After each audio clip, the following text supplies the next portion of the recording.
Subscribe करंतु एबे हम चैनल को और प्रेस करंतु बेल आइकन को जहाँ द्वारा लेटेस्ट वीडियो नोटिफिकेशन आपण माननकु सर्वप्रथमे मिल जिवो।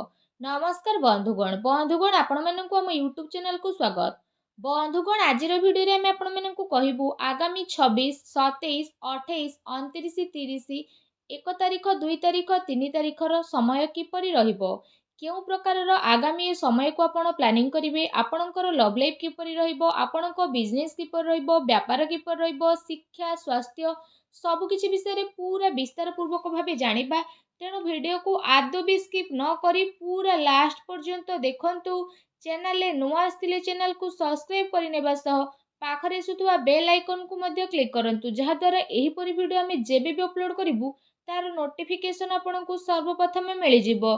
तो डेरी न करी आसंतु जानिबा आजिर दिन आपणकर किपरि कटिबो, केउ प्रकारर आगामी समय को आपण प्लानिंग करिवे। जदि कहिबा कोन ए दिन रे आपणक पई पॉजिटिव रहिबाकु जाउछि, फ्रेंड्स जदि आमे कहिबा ए दिन मानकरे किछि कार्य को नै भल सफलता प्राप्त हेबार संभावना बनुछि।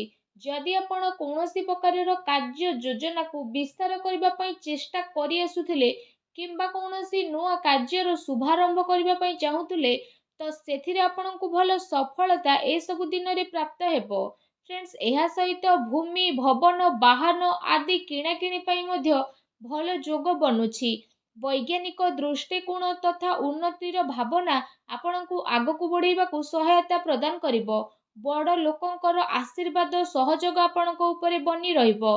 ता सहित जेउ समाचार को आपण प्राप्त करिबा पई काफी समय रु प्रयास करी आसुथिले से सबुरे जदि कहिबा आपणको सफलता अवश्य प्राप्ति हेबो।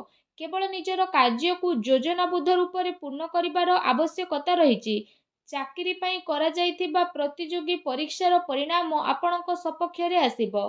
निजर लक्ष्य प्रति ए दिन रे पूर्ण भाव रे एकाग्रचित रहिबे। आपणको सफलता अवश्य ही प्राप्त हेबो। ज्ञानवर्धक पुस्तक को पढ़िबारे आपण आपणकर समय को बिताइबे तथा कौनसी आध्यात्मिक प्रतिष्ठित व्यक्तिंकर आशीर्वाद ए दिन रे आपणको प्राप्त मध्य हेबो। सामाजिक एवं राजनीतिक गतिविधि रे टिके दूरता बनेकी रखंतु। एथिरे समय व्यर्थ हेबा सहित आपणको आउ किछि प्राप्त हेबो नाही।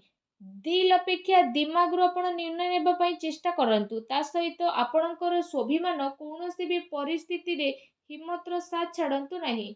एहा आपणकर सबुठार बड़ संपत्ति अटे। संतानकर शिक्षा संबंधित कौनसी महत्वपूर्ण कार्य मध्य हेबो।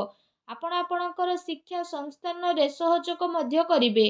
ता सहित जिम्मेदारी लोकंकर मार्गदर्शन आपणको आहुरी अधिक मजबूत बनै देबो। जेउ कारण पई आपणको उचित परिणाम प्राप्त हेबो आ आपणको मन बहुत ही प्रसन्न रहिबो। आसंतु जानिबा आज आपणको पई कोन नेगेटिव रहिछि। फ्रेंड्स भूल कथार प्रतिकार करिबारु अकारण रे ही लोके आपणको विपक्ष रे ए दिन रे आसीबे। आपणको सबु कार्य बहु संयमता और गंभीरतार सह करिबा उचित। टिके भूल रो परिमाण आपणको घातक साब्यस्त होई पारे। सेथि पई संपर्कियों स्वास्थ्य को नै आपणकर टेंशन रहिबो। विद्यार्थी माने हास परिहास मनोरंजन आदि व्यर्थ काम रे पड़ी निजर पाठ पढ़ा सह समझौता ए सब दिन रे आदु करंतु नाही। पैसा मामला रे काहा उपरे आपण आदौ भी भरोसा करंतु नाही। ए आपणक पई फायदामान हेबो। राजनीति क्षेत्र रे आपणको सावधानियत करिबार आवश्यकता रहिछि। ता सहित कौनसी नुआ निवेश करिबा पूर्वरु आपण भल भाबरे जांच पड़ताल करि नियंतु। ए समय रे आर्थिक स्थिति किछि बंद रही पारे। घरर बड़ लोक तथा वरिष्ठ सदस्यଙ୍କ स्वास्थ्यर आपणको विशेष रूप रे ध्यान रखिबार आवश्यकता रहिछि। अजणा अपरिचित लोकंक द्वारा व्यवहार रे लेन देन रे सावधानियता रखिबार अति आवश्यक रहिछि। खर्च उपरे आपण नियंत्रण रखंतु। एहा द्वारा आपणको आर्थिक व्यवस्था रे काफी समय पर्यंत सुधार आसीबो। ता सहित घरर लोकंक भितरे कौनसी हल्का फुल्का मतभेदर स्थिति मध्य उत्पन्न हेबो। कौनसी संपर्कीय संबंधित कौनसी अप्रिय समाचार आपणको विचलित करि पारे। सेथिपाई आपणको धैर्य आउ संयमता बनी रखिबार अति आवश्यकता रहिछि। फ्रेंड्स आसंतु जानिबा ए दिन रे आपणकर लव लाइफ किपरि रहइबो। फ्रेंड्स जेउ माने ए पर्यंत सिंगल अछंती तांको जीवन रे कौनसी साथी आसी नथिले ତ ସାଥୀଙ୍କର ଆଗମନ ହେବ। ପ୍ରେମ ଜୀବନକୁ ଗଭୀରତା ଦେବା, ଜଣେ ଆଉ ଜଣକୁ ବୁଝିବାର ଦିନ ଅଟେ। ଜୀବନ ସାଥୀ ଏବଂ ପରିବାରଜନଙ୍କର ସହଯୋଗ ଆପଣଙ୍କର ଆତ୍ମବଳ, ଆତ୍ମବିଶ୍ୱାସକୁ ବନେଇକି ରଖିବ। ଆଉ ଆପଣ ଚିନ୍ତା ମୁକ୍ତ ହୋଇ ନିଜର କାର୍ଯ୍ୟ ଉପରେ ଏ ଦିନରେ ଧ୍ୟାନ ଦେବେ। ଦାମ୍ପତ୍ୟ ସମ୍ବନ୍ଧରେ ଆପଣଙ୍କର ମଧୁରତା ଆସିବ। ପରିବାର ଆପଣଙ୍କର ପ୍ରାଥମିକତା ଆସିବ। ଜୀବନ ସାଥୀ ଆପଣଙ୍କର ପରିସ୍ଥିତିରେ ପୂର୍ଣ୍ଣ ରୂପରେ ସହଯୋଗ ପ୍ରଦାନ କରିବେ। ତା ସହିତ ମାତା ପିତା, ଘରର ବଡ଼ ଲୋକଙ୍କର ଆଶୀର୍ବାଦ ଯୋଗୁଁ ଆପଣଙ୍କର ଆତ୍ମବିଶ୍ୱାସ ମଧ୍ୟ ବନି ରହିବ। ତା ସହିତ ପରିବାରରେ ଏ ଦିନରେ ଶାନ୍ତିର ବାତାବରଣ ମଧ୍ୟ ବନିବ। ସନ୍ତାନଙ୍କର ଖୁସି, ଅଧ୍ୟୟନ ସମ୍ବନ୍ଧିତ ଇନଫର୍ମେସନ୍ ଆପଣଙ୍କୁ ମିଳିପାରେ। କୌଣସି ପୁରୁଣା ମିତ୍ରଙ୍କ ମିଳିବା କାରଣରୁ ଅନେକ ଖୁସି ଏ ଦିନରେ ଆପଣଙ୍କୁ ପ୍ରାପ୍ତ ହେବ। ଫ୍ରେଣ୍ଡସ୍, ଆସନ୍ତୁ ଜାଣିବେ ଏ ଦିନରେ ଆପଣଙ୍କର ବ୍ୟବସାୟ କ୍ୟାରିୟର କିପରି ରହିବ।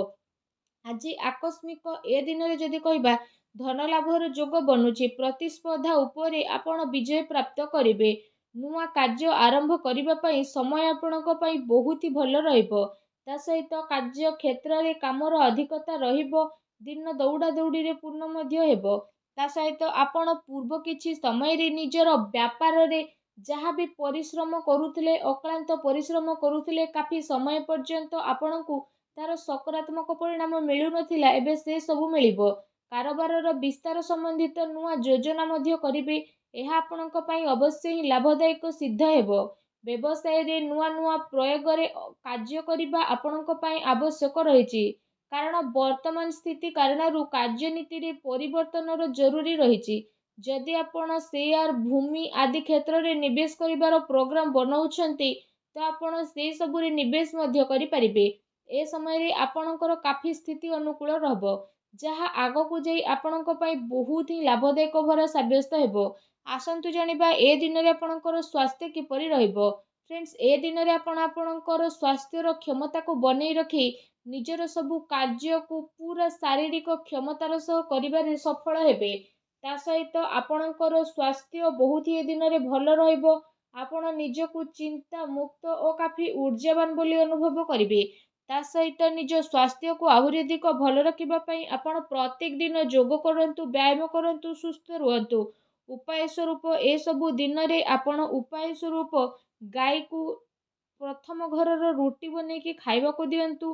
ପକ୍ଷୀମାନଙ୍କୁ ଦାନା ଖାଇବାକୁ ଦିଅନ୍ତୁ। ତା ସହିତ ସର୍ବଦା ମୁଁ ଯେମିତି ପ୍ରତ୍ୟେକ ଭିଡ଼ିଓରେ କହି ଆସୁଛି, ଆପଣ ଆପଣଙ୍କର ବାସ୍ କ୍ରୋଧ ଉପରେ ନିୟନ୍ତ୍ରଣ ରଖନ୍ତୁ। ଦେଖିବେ ଜୀବନର ପ୍ରତିଟି କ୍ଷେତ୍ରରେ ଆପଣଙ୍କୁ ଅବଶ୍ୟ ହିଁ ଅବଶ୍ୟ ସଫଳତା ପ୍ରାପ୍ତ ହେବ। ଆଶା କରୁଛି ଫ୍ରେଣ୍ଡସ୍, ଆଜିର ଭିଡ଼ିଓଟି ଆପଣଙ୍କୁ ନିହାତି ଭାବରେ ଭଲ ଲାଗିଥିବ। ଯଦି ମୋର ଭିଡ଼ିଓ ଆପଣଙ୍କୁ ଭଲ ଲାଗିଥାଏ ତ ପ୍ଲିଜ୍ ଭିଡ଼ିଓକୁ ଲାଇକ୍, ସେୟାର, ସବସ୍କ୍ରାଇବ୍ କରିବେ। ଆଉ ଚ୍ୟାନେଲରେ ନୂଆ ଆସିଥିଲେ ସବସ୍କ୍ରାଇବ୍ କରିନେବା ସହ ପାଖରେ ଆସୁଥିବା ବେଲ୍ ଆଇକନ୍କୁ ବି କ୍ଲିକ୍ କରିବେ, ଯାହାଦ୍ୱାରା ଏହିପରି ଭିଡ଼ିଓ ଯେବେ ବି ଅପଲୋଡ଼ କରିବି ତାର ନୋଟିଫିକେସନ୍ ଆପଣଙ୍କୁ ସର୍ବପ୍ରଥମେ ମିଳିବ। ଧନ୍ୟବାଦ।